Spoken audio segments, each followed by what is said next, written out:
धर्मराज युधिष्ठिर ने कहा, हे केशव, आषाढ़ शुक्ल एकादशी का क्या नाम है? इस व्रत के करने की विधि क्या है और किस देवता का पूजन किया जाता है?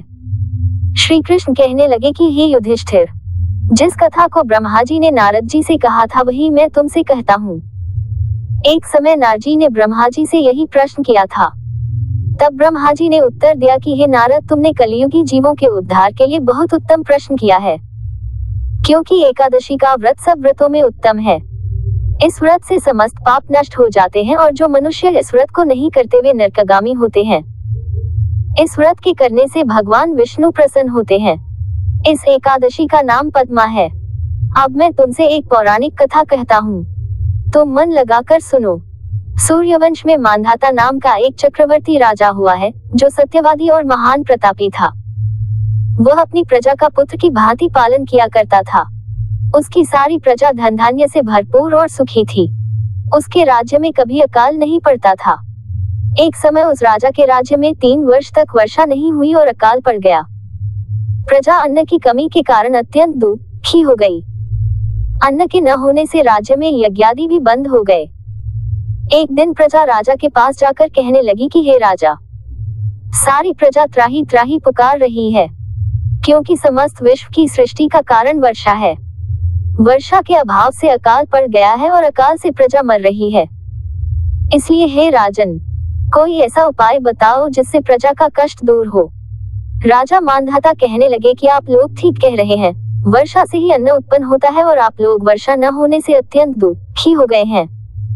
मैं आप लोगों के दुखों को समझता हूँ। ऐसा कहकर राजा कुछ सेना साथ लेकर वन की तरफ चल दिया। वह अनेक ऋषियों के आश्रम में भ्रमण करता हुआ अंत में ब्रह्मा जी के पुत्र अंगिरा ऋषि के आश्रम में पहुंचा। वहां राजा ने घोड़े से उतरकर अंगिरा ऋषि को प्रणाम किया।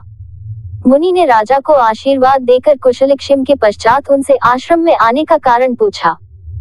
राजा ने हाथ जोड़कर विनीत भाव से कहा कि हे भगवान, सब प्रकार से धर्म पालन करने पर भी मेरे राज्य में अकाल पड़ गया है।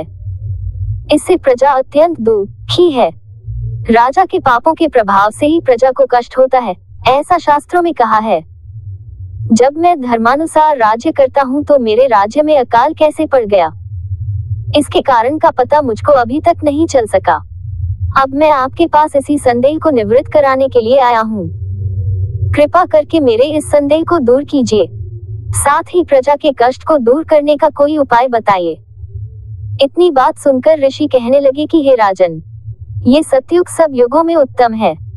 इसमें धर्म को चारों चरण सम्मिलित है, अर्थात इस युग में धर्म की सबसे अधिक उन्नति है। लोग ब्रह्म की उपासना करते हैं और केवल ब्राह्मणों को ही वेद पढ़ने का अधिकार है। ब्राह्मण ही तपस्या करने का अधिकार रख सकते हैं, परंतु आपके राज्य में एक शूद्र तपस्या कर रहा है। इसी दोष के कारण आपके राज्य में वर्षा नहीं हो रही है। इसलिए यदि आप प्रजा का भला चाहते हो तो उस शूद्र का वध कर दो। इस पर राजा कहने लगा कि महाराज, मैं उस निरपराध तपस्या करने वाले शूद्र को किस तरह मार सकता हूँ? आप इस दोष से छूटने का कोई दूसरा उपाय बताए। तब ऋषि कहने लगे कि हे राजन, यदि तुम अन्य उपाय जानना चाहते हो तो सुनो। आषाढ़ मास के शुक्ल पक्ष की पद्मा नाम की एकादशी का विधिपूर्वक व्रत करो।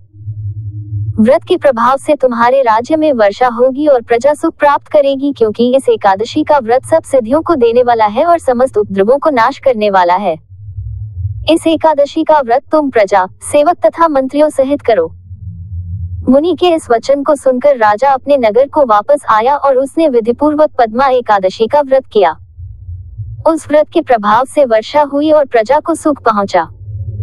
अतः इस मास की एकादशी का व्रत सब मनुष्यों को करना चाहिए। यह व्रत इस लोक में भोग और परलोक में मुक्ति को देने वाला है। इस कथा को पढ़ने और सुनने से मनुष्य के समस्त पाप नाश को प्राप्त हो जाते हैं।